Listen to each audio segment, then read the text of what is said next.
Hello friends, welcome to my channel Science Tutorial. So in today's video I am going to begin with three important topics of evolution, which are as follows.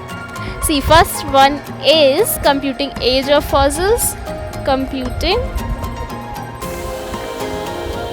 age of fossils. Second one is mass extinctions.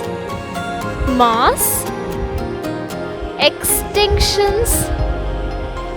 And third one is geological time scale. Geological time scale. Alright, so first let's talk about computing age of fossils, यानी कि finding age of fossils. So age हम लोग fossils की क्यों निकालते हैं, क्यों पता करते हैं, ताकि हमें एक रफली सा नॉलेज हो सके कि पर्टिकुलर ऑर्गेनिज्म या पर्टिकुलर ऑर्गेनिज्म का जो फॉसिल है वो कितने से कितने ईयर्स पुराना है, अप्रॉक्स कितने ईयर्स ओल्ड है.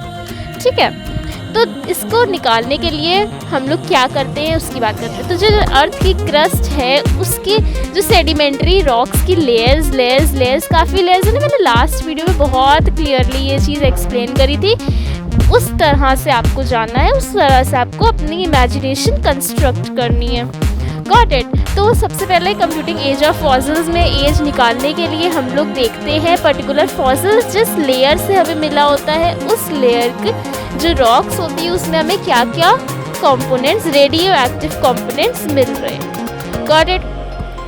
सबसे पहले बात करते हैं कि जैसे रॉक, हम लोग ने कोई पर्टिकुलर रॉक ली, अब उसमें रेडियो एक्टिव इस तरह से निकालते थे कि जैसे रेडियो एक्टिव यूरेनियम जो होता है वो एक ईयर में radio active uranium 1 million gram of radioactive uranium in 1 year forms 17600 grams of lead. Got it? सो अब हमने जो रॉक ली है उसमें कितने ग्राम लेड है, अप्रॉक्सीमेटली इतना है या इससे कम है या इससे ज़्यादा है, इस तरह से हम लोग कैलकुलेट करके निकाल सकते हैं कि कितने ईयर्स ओल्ड है पर्टिकुलर फॉसिल. ठीक.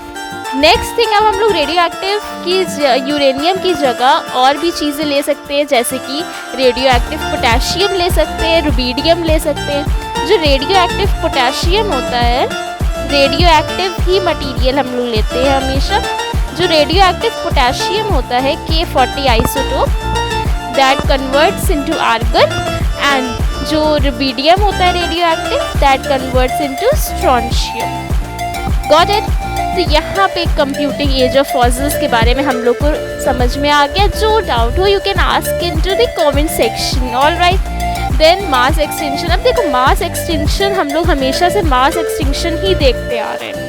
अर्थ को बने हुए अप्रॉक्स 350 बिलियन ईयर्स हो गए हैं, एंड हम लोग क्या कर रहे हैं, बहुत सारी स्पीशीज़, जब पर्टिकुलर स्पीशी पूरी की पूरी स्पीशी जो थी वो एक्सटिंक्ट हो गई, यानी कि सडनली गायब हो गई किसी भी रीज़न की वजह से हो, वो कहलाता है मास एक्सटिंक्शन. मास यानी कि बहुत ज़्यादा अमाउंट में जो चीज़ हो, पर्टिकुलर स्पीशी हो, एक स्पीशी दो स्पीशी की तो बात नहीं होती, यहाँ पे मिलियंस की बात होती है. ठीक है, बहुत सारी बिलियंस स्पीशीज़ थी, लेकिन अब यहाँ पे आज के समय में केवल कुछ मिलियन स्पीशीज़ ही रह गई हैं, बाकी सारी एक्सटिंक्ट हो गई हैं. अब कैसे एक्सटिंक्ट हुई, पर्टिकुलर जब हम लोग डायनासोर्स की बात करते हैं, इसमें हम लोग 5 चीज़ें पढ़ेंगे, एरास पढ़ेंगे थोड़े.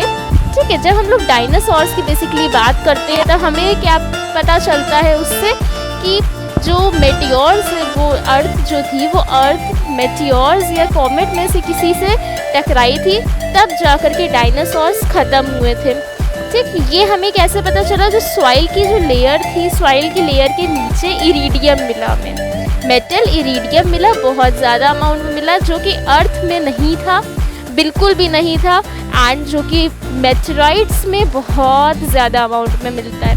इस तरह से हमें पता चला कि जो डायनासोर्स का एरा था, जो पीरियड था डायनासोर्स का, वो इस तरह से ख़त्म हुआ। तो एक्सटिंक्ट हो गए ना डायनासोर्स, डोडोज एंड अलग अलग तरह के एनिमल्स जो थे, वो स्पीशीज़ जो थी वो ख़त्म होती चली गई, वो हो गई मास एक्सटिंक्शन। तो guys here are 5 mass extinctions, well known 5 mass extinctions of Earth's history, out of which first one is Ordovician, then second one is Devonian, then Permian, Triassic and Cretaceous. Alright, तो ये 5 mass extinctions हुए थे, just remember the names, no detailed studies required here.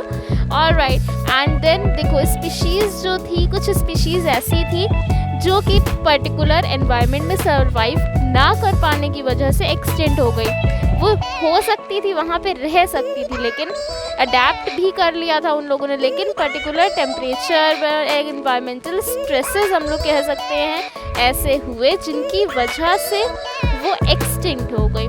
तो यहाँ पे mass extinction का पूरा topic, पूरा पार्ट कंप्लीट हो गया है। इसके बाद हम लोग जियोलॉजिकल टाइम स्केल के बारे में स्टडी करेंगे, जो कि मैं नेक्स्ट वीडियो में दूंगी, बिकॉज उसमें काफ़ी सारी इंपॉर्टेंट चीज़ें हैं जो पूछी जा सकती हैं एग्जाम में, केवल उसके बारे में भी बताऊंगी। एंड कंप्लीट एंटायर स्टडी हम लोग करेंगे जियोलॉजिकल टाइम स्केल के बारे में। Alright, so if the video helped you out, then please hit like button to this video and also to the previous videos. Visit to my previous videos also, that will help you out in future also. And subscribe my channel, press the bell icon, share my videos to your friends and to your dear ones. Thanks for watching. Bye bye.